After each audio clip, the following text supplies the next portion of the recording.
નમસ્કાર મિત્રો, અમારી ચેનલમાં તમારું હાર્દિક સ્વાગત છે। તો આજે અમારી ધ્રુવી જોશી એકદમ ટેસ્ટી અને ઇન્સ્ટન્ટ ખીર બનાવવાની છે।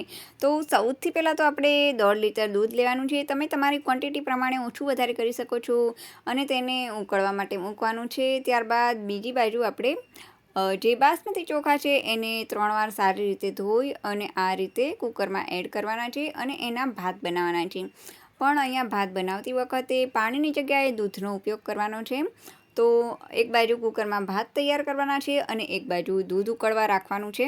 તો દૂધના 3 થી 4 ઉભરા આવી જાય એટલે આપણે ધીમી આંચ પર એને ઉકળવા દેવાનું છે। ત્યારબાદ જે ભાત તૈયાર થઈ ગયા હોય આપણા તેને આમાં એડ કરી દેવાના છે। તમે જોઈ શકો છો વિડીયોમાં આ રીતે બધા ભાત આમાં એડ કરી દેવાના છે।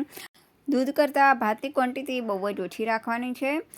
જેમ કે 1.5 લીટર દૂધ છે તો અડધી વાટકી જેટલા જ આપણે ચોખા લેવાના છે અને ચોખા ફૂલશે એટલે 1 વાટકી જેટલા તો થઈ જ જશે। ત્યારબાદ હવે આપણે ભાત એડ કર્યા પછી 5 મિનિટ માટે ઉકળવા દેવાનું છે। ત્યારબાદ ખાંડ અને ડ્રાય ફ્રૂટ એડ કરી દેવાના છે અને અડધી ચમચી જેટલું ઇલાયચીનો જે ભૂકો છે તે આમાં એડ કરી અને સારી રીતે મિક્સ કરી દેવાનું છે।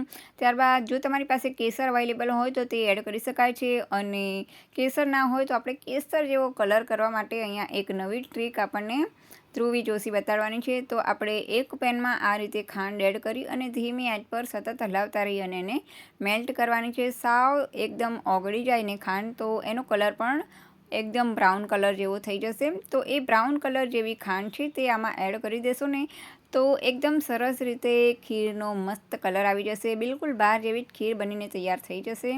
તો ચાલો આપણી એકદમ ટેસ્ટી બાર જેવી ખીર ઇન્સ્ટન્ટ ખીર તૈયાર થઈ ગઈ છે।